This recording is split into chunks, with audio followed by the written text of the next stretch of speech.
Hello बच्चों, मैं मनीष पांडे और आज मैं लेकर आया हूँ क्लास 10th के बच्चों के लिए मैथमेटिक्स स्टैंडर्ड का सन 2022-23 के बोर्ड एग्जाम में पूछे गए प्रश्नों का समूह, जिसमें हम पूरे क्वेश्चन पेपर को सॉल्व करेंगे अलग अलग पार्ट में।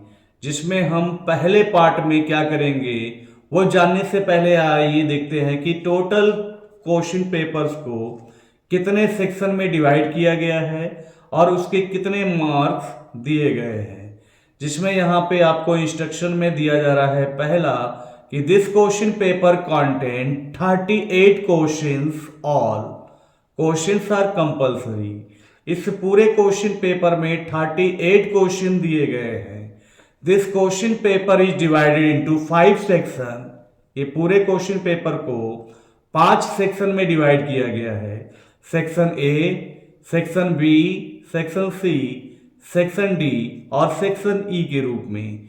जिसमें पहला सेक्शन है section A.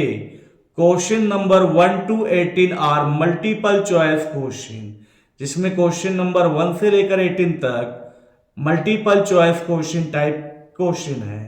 And question number 19 and 20 इसी में a certain reason based question है, वो भी आपके मल्टीपल चॉइस के ही बेस पे होंगे।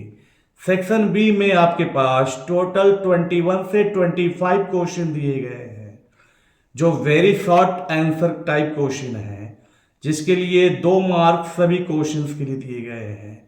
सेक्शन सी में आपके पास 26 से 31 क्वेश्चन है, जो शॉर्ट आंसर टाइप क्वेश्चन है, जिसमें आपको 3 नंबर 3 मार्क सभी क्वेश्चंस के लिए है, इच मार्क। और सेक्शन डी में आपके पास 32 से 35 क्वेश्चन है, जो लॉन्ग आंसर टाइप क्वेश्चन है, जिसके लिए सभी क्वेश्चंस के मार्क 5 मार्क ईच, यानी हर क्वेश्चन के लिए 5-5 नंबर दिए गए हैं। इसके अलावा सेक्शन ई है, जिसमें आपको 36 से 38 3 क्वेश्चन है, जो केस स्टडी बेस पे है, जो पैसेज बेस पे है, जो unit of assessment question carrying 4 mark each, जिसके हर क्वेश्चन के 4-4 नंबर हैं, जो इंटरनल चूज होंगे 2 marks in each case studies की। इसके अलावा आपको बोला है there is no overall choice, यानी ओवरऑल चॉइस नहीं है मगर इंटरनल चॉइस है। जैसे किसी क्वेश्चन में एक क्वेश्चन के साथ और करके दूसरा दिया होगा, जैसे मान लीजिए 25 नंबर क्वेश्चन में 2 क्वेश्चन दिया है, तो 25 करना है, चाहे पहला वाला कर लीजिए चाहे और वाला कर लीजिए।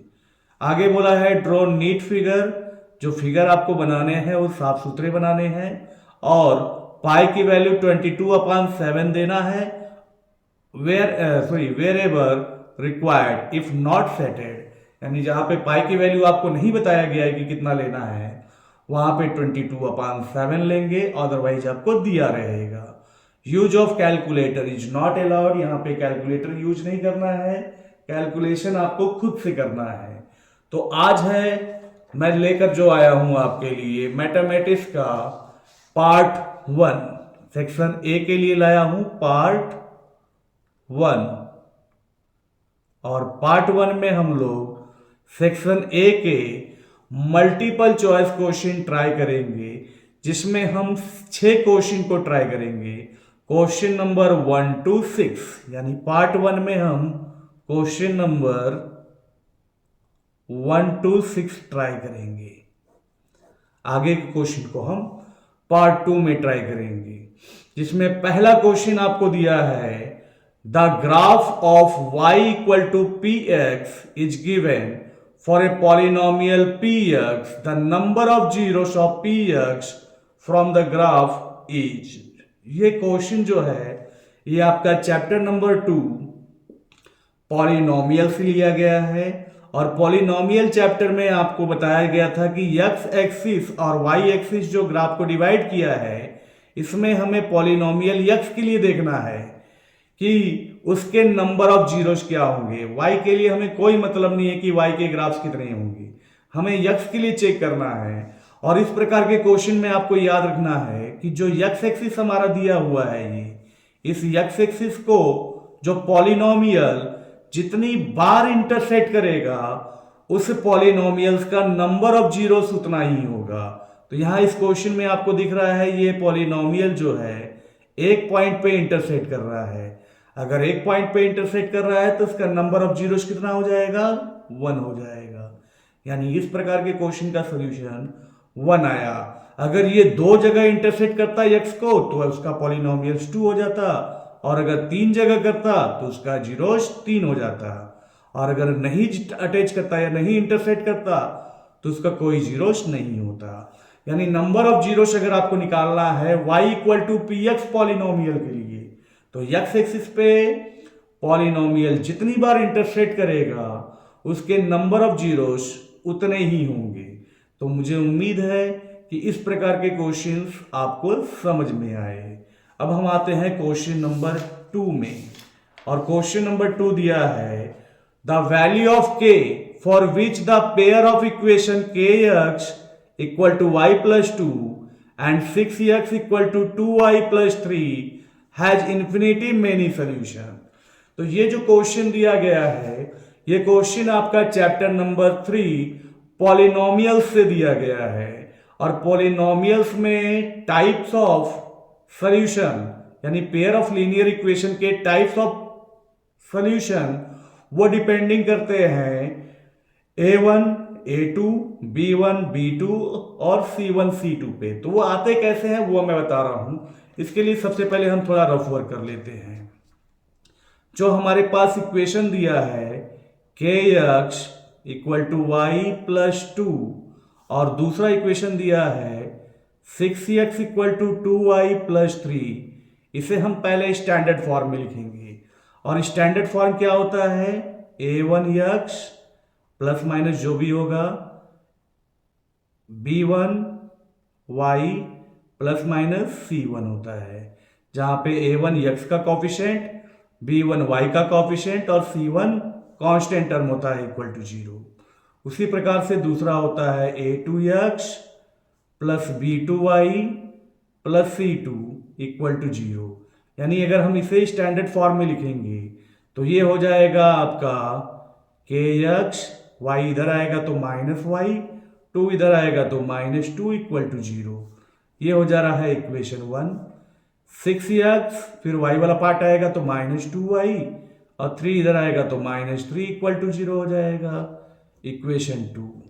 इन दोनों इक्वेशन में जब हम कंपेयर करेंगे इसके आधार पे तो a1 की वैल्यू, a2 की वैल्यू, b1 की वैल्यू, b2 की वैल्यू, c1 की वैल्यू और c2 की वैल्यू मिल जाएगा। a1 की वैल्यू x का कॉफिशिएंट होता है पहले इक्वेशन में तो ये हो गया k, b1 होता है y का कॉफिशिएंट, यहाँ पे कुछ नहीं है तो माइनस साइन है तो माइनस 1 हो जाएगा, और कांस्टेंट टर्म ऊपर वाले में माइनस 2 है। उसी प्रकार से सेकेंड इक्वेशन में x का कॉफिशिएंट 6 है, y की कॉफिशिएंट माइनस 2 है और कांस्टेंट टर्म माइनस 3 है। अब इसके बाद आपको बता दें कि इंफिनिटी मेनी सोल्यूशन होगा तो सोल्यूशन 3 प्रकार के होते हैं, देख लीजिए। पहला होता है unique solution.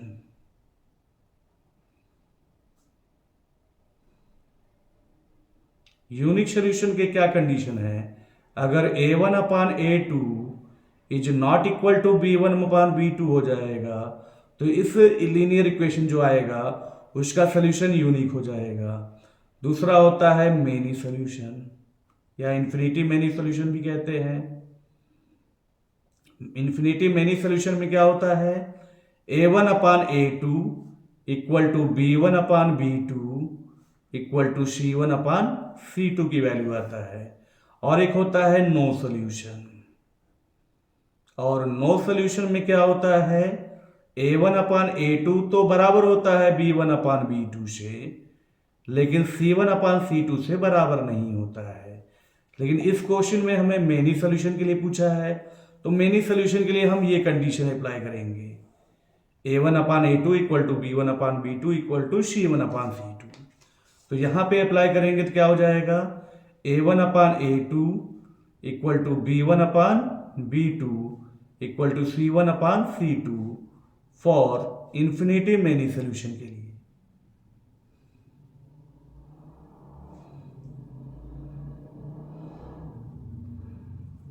Infinity many solution के लिए।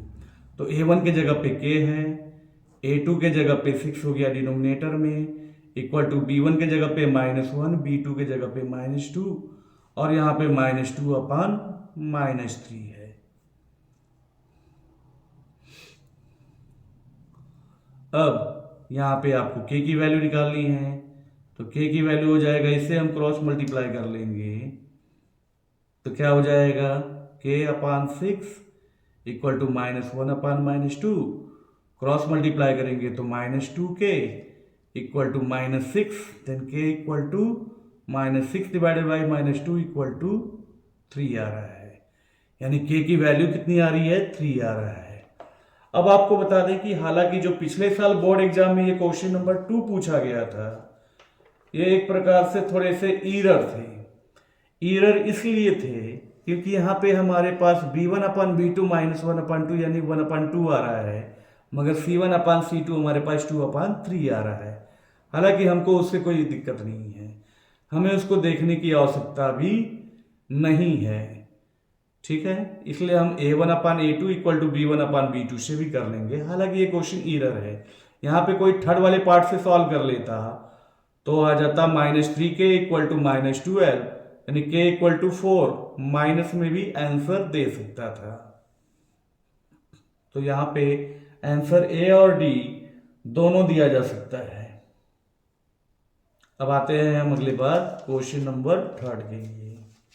अब 3 नंबर क्वेश्चन में हम देखते हैं कि यहां दिया है if p -1, p + 1 and 2p + 3 are in AP then the value of p is। तो ये आपके मैथ के चैप्टर नंबर 5 अर्थमेटिक प्रोग्रेशन से लिया गया है, जहां पे आपको बताया जा रहा है यहाँ पे कि p -1, p + 1 और 2p + 3 ये आर इन AP में है, यानी आपका अर्थमेटिक प्रोग्रेशन के रूप में है। तो p की वैल्यू क्या होगा, तो ये वाला पार्ट जो होता है इसको हम फर्स्ट टर्म मान लेंगे A1, सेकेंड वाले पार्ट को हम A2 मानते हैं और थर्ड वाला पार्ट जो होगा टर्म 3 होगा तो A3 मानेंगे। अब इसमें p की वैल्यू के लिए हमारे पास एक ही ऑप्शन है कि ये AP होता है, तो हमारे पास एक कंडीशन बनता है A2 - A1 equal to A3 - A2 compulsory होना चाहिए फॉर मेकिंग एन AP। अब इसकी सहायता से ही हम p की वैल्यू निकाल सकते हैं। तो आइए देखते हैं, A2 के जगह पे हम लिख लेते हैं p + 1 माइनस A1 की जगह पे p - 1, A3 के जगह पे 2p + 3 माइनस A2 के जगह पे p + 1। अब इसे सॉल्व करते हैं तो p + 1 minus p minus into minus +1 आ जाएगा। यहाँ पे 2p + 3 है, ये हो जाएगा -p - 1। तो यहाँ से p कैंसल, यहाँ बच रहा है 1 + 1 2 और यहाँ 2p में p माइनस होगा तो p और 3 में 1 जाएगा तो बचेगा +2। अब p इक्वल टू यहाँ पे 2 प्लस में है, ये +2 इधर आएगा तो -2 होकर 0 आ जाएगा। यानी यहाँ पर आपको साफ दिख रहा है कि p की वैल्यू हो रही है आपके पास 0, यानी यहाँ पे p का सोल्यूशन 0 आ रहा है। इस प्रकार से आप 3rd नंबर क्वेश्चन को भी ट्राई कर सकते हैं।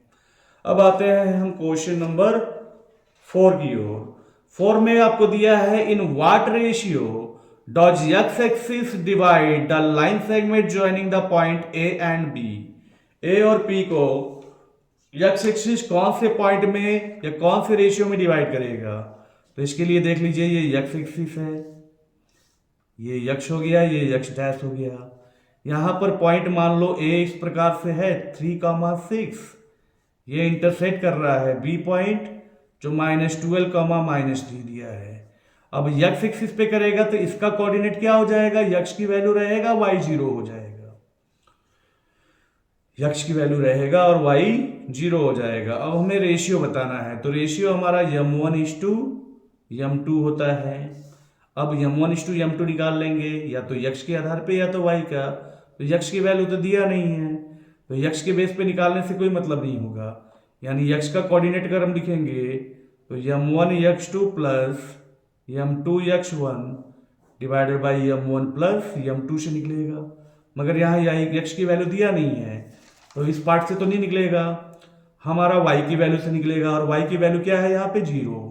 फार्मूला क्या लगेगा, m1y2 plus m1y1 divided by m1 plus m2। तो ये 0 हो जाएगा इधर मल्टीप्लाई होने पे, m1 की वैल्यू है नहीं, y2 की वैल्यू है आपके पास, ये आपका होता है x1 y1, ये होता है x2 y2। तो y2 की वैल्यू है -3 प्लस m2 y1 जो कि 6 दिया है। अब हम इसे 3 को इधर ले लेंगे तो m1 इंटू 3 प्लस में हो जाएगा और इधर m2 इंटू 6 हो जाएगा। तो m1 अपान इधर m2 डिवाइड में ले आएंगे तो ये हो जाएगा 6/3। तो m1 इस टू m2 अगर हम बताएंगे तो ये कट के हो जा रहा है 2/1, यानी 2/1 के रेशियो में डिवाइड करेगा, जो ऑप्शन नंबर डी में दिया है। तो इस प्रकार से हम लोगों ने देखा कि क्वेश्चन नंबर 4 को कैसे ट्राई कर लेंगे, लेकिन इसके लिए फार्मूला आपको मालूम होना चाहिए। तो फार्मूले को मैं एक बार और डिक्लेयर कर देता हूं, ध्यान दीजिएगा कि जब एक लाइन बना होता है ए और बी है, इसमें अगर पी पॉइंट जिसे हम x और y कहते हैं, एक वो x1 y1 कहते हैं और b को x2 y2 कहते हैं, ये m1 इस टू m2 के रेशियो में डिवाइड करता है। तो इस x की वैल्यू हो जाता है m1 x2 plus m2 x1 divided by m1 plus m2, और y की वैल्यू के लिए हो जाता है m1 y2 plus m2 y1 अपान में m1 प्लस m2। अब इस क्वेश्चन में जो था हमारे पास, इस क्वेश्चन में x एक्सिस होने के कारण x की वैल्यू दिया था। अब x की वैल्यू रहेगा m1 m3, तो 3 पार्ट हमें नहीं निकल पाएगा, लेकिन y के जगह पे 0 दिया था तो 0 की वैल्यू से हमने निकाल लिया, केवल रेशियो ही निकालना था। तो हम इस प्रकार से आसानी से जो वैल्यू दिया रहेगा उसकी सहायता से निकाल लेंगे रेशियो। यानी जब भी आपको रेशियो निकालना होगा तो या तो आपके पास x की वैल्यू होनी चाहिए या तो y की वैल्यू होनी चाहिए। अब आते हैं क्वेश्चन नंबर 5 में, और 5 में दिया है in the given figure PQ is the tangent to the circle centred at O। यानी PQ जो आपको दिया है लाइन, वो टेंजेंट है सर्कल का जिसका सेंटर O है। If angle AOB equal to 95, यानी सेंटर पे जो ट्रायंगल के द्वारा एंगल दिया है वो 95 है। आपको मेजर करके बताना है कि क्या होगा एंगल ABQ यानी ये वाला एंगल। तो यहां पे दो चीजें मैं बताता हूं। पहले हम आ जाते हैं इन ट्रायंगल OAB में। OAB में OA इक्वल टू OB होगा, क्यों? क्योंकि दोनों ही रेडियस है। अब अगर इस ट्रायंगल में दो रेडियस हो गए तो जो ये एंगल बनाएगा उसमें angle A equal to angle B हो जाएगा, बेस एंगल इक्वल। यानी इसे अगर हम x ले लेते हैं तो sum of all angle of a triangle equal to 180, यानी angle A plus angle B plus angle O equal to 180 होना चाहिए। A भी x है, B भी x है, तो ये हो जाएगा x plus 95 equal to 180। Then 2x equal to 180 divided by 95। Then x equal to 180 में 95 चले जाएगा तो कितना बचेगा? 5, 7 में गया 9, 8, 85 डिवाइडेड बाई 2 यानी 42.5 डिग्री हो जाएगा। अब जैसा कि हमें मालूम है कि एंगल OBQ जो होता है वो 90 डिग्री होता है। क्यों होता है? जब हम सेंटर से कांटेक्ट पॉइंट को इंटरसेक्ट करते हैं तो ये जो एंगल बनता है 90 डिग्री बनता है थ्योरम से। तो बोलेंगे यहां पे a line drawn from the centre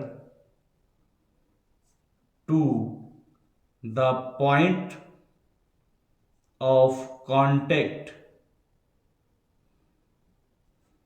perpendicular to the tangent होता है। यानी अगर हम लोग किसी सर्कल के सेंटर से टेंजेंट के जो पॉइंट कांटेक्ट होता है, कॉमन पॉइंट होता है जो सर्कल और टेंजेंट का, ये उस पर वो 90 डिग्री का एंगल बनाता है। अब हमारे पास क्या है, यहाँ पे दो एंगल है, एक एंगल तो हमें मिल गया है, तो एंगल हम ओ बी क्यू को लिख सकते हैं ना, angle A B Q plus angle O B A equal to 90 degree, जिसमें हमारे पास ये यक्स की जगह वैल्यू था तो 42.5 इक्वल टू 90।